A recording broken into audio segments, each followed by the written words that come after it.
Il se déplaçait dans le monde numérique comme un spectre, un fantôme dans la coquille, on l'appelait Spectre. Personne ne connaissait mon vrai nom.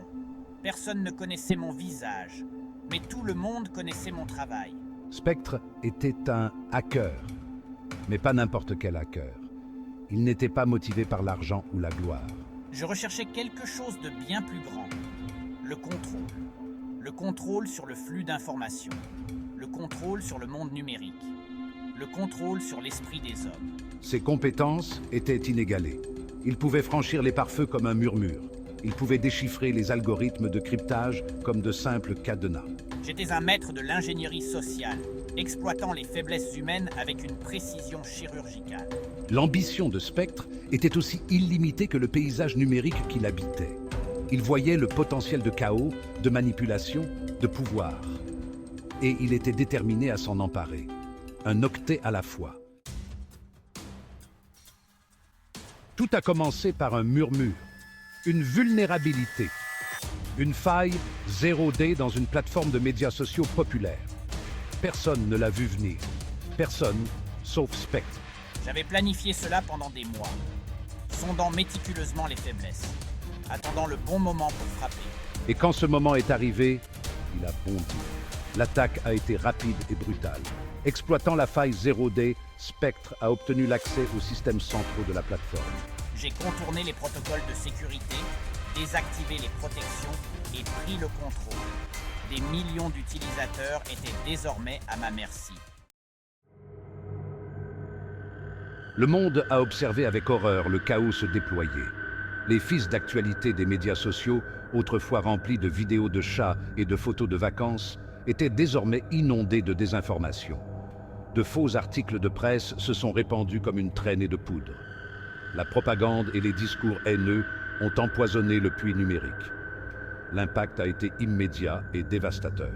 Les gouvernements ont vacillé au bord de l'effondrement. Des manifestations ont éclaté dans les rues. Amis et familles se sont retournés les uns contre les autres, nourris par la peur et la méfiance. Le tissu même de la société a commencé à se déliter. Spectre avait touché un point sensible. Il avait exposé les bas-fonds de l'ère numérique, la vulnérabilité de notre monde interconnecté, la facilité avec laquelle l'information pouvait être manipulée, déformée et utilisée comme une arme. Nous sommes confrontés à une crise sans précédent. Notre société est déchirée de l'intérieur. Le monde était encore sous le choc de l'attaque. Les gouvernements s'efforçaient de réagir. Les agences de renseignement ont lancé des enquêtes. Les experts en cybersécurité travaillaient 24 heures sur 24, essayant désespérément de reprendre le contrôle. La chasse à Spectre était ouverte. Mais il était un fantôme, un spectre, ne laissant aucune trace de sa véritable identité. Il opérait dans l'ombre, se déplaçant de serveur en serveur, toujours un pas en avance sur ses poursuivants. La pression montait. Le monde retenait son souffle. Qui était ce fantôme numérique? Quelles étaient ses motivations? Et pouvait-il être arrêté avant qu'il ne frappe à nouveau? Spectre était un maître de la tromperie, laissant derrière lui de fausses pistes et des diversions. Mais nous étions implacables, resserrant lentement l'étau. Nous avons analysé son code, à la recherche de schémas, d'indices sur son identité. Nous avons étudié ses tactiques, essayant d'anticiper son prochain mouvement. Et lentement, laborieusement, nous avons commencé à reconstituer un profil. Narrator, média, Digital Forensic Team Reconstructing Spectre's Profile from Analyzed Data, working tirelessly. L'enquête était implacable.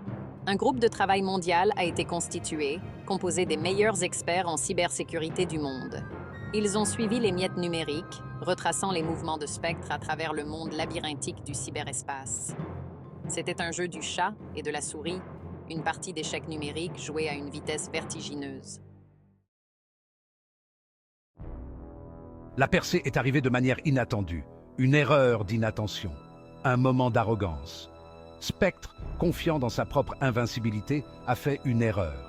Il a établi une connexion brève à un serveur dans un immeuble de bureau quelconque à Prague. C'était tout ce dont le groupe de travail avait besoin. Ils ont pris d'assaut le bâtiment, surprenant Spectre. Là, dans la pièce faiblement éclairée, Entouré de serveurs et de lumières clignotantes, nous l'avons trouvé. Un jeune homme, à peine sorti de l'adolescence, l'air surpris et incrédule. Le règne de la terreur était terminé. Spectre, le fantôme numérique, avait été démasqué. Le monde a poussé un soupir de soulagement collectif. La capture de Spectre a provoqué une onde de choc dans le monde entier. Les gouvernements ont promis de renforcer les mesures de cybersécurité. Les entreprises de médias sociaux ont mis en place de nouveaux protocoles de sécurité.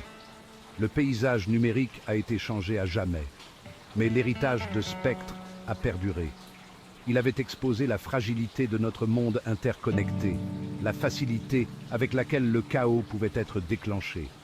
Il avait montré qu'à l'ère numérique, le pouvoir ne résidait pas dans les armées ou les armes, mais dans l'information. Le monde était entré dans une nouvelle ère, où les frontières entre le physique et le numérique étaient floues.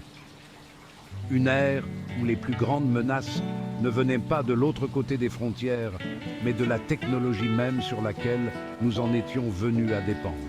Nous devons rester vigilants. Les leçons tirées des actions de Spectre sont un rappel brutal des vulnérabilités auxquelles nous sommes confrontés. L'héritage de Spectre est un appel à l'action pour la prochaine génération. Nous devons être préparés, toujours prêts à défendre notre monde numérique. Au lendemain de l'arrestation de Spectre, une nouvelle génération de cyberguerriers a émergé. Ils étaient les gardiens du monde numérique, chargés de se défendre contre la menace en constante évolution des cyberattaques. Ils étaient la nouvelle ligne de front dans une guerre qui ne connaissait ni frontières ni limites. L'histoire de Spectre a servi de conte à la fois d'avertissement et moral, un rappel de l'enjeu. Le monde numérique n'était plus un terrain de jeu, c'était un champ de bataille. Et la lutte pour le contrôle ne faisait que commencer. Nous sommes les nouveaux défenseurs, ceux qui poursuivront le combat. Nous ne baisserons pas la garde. Nous savons ce qui est en jeu. Le monde numérique s'était transformé en une nouvelle ère de cyberguerre et la bataille pour le contrôle ne faisait que commencer.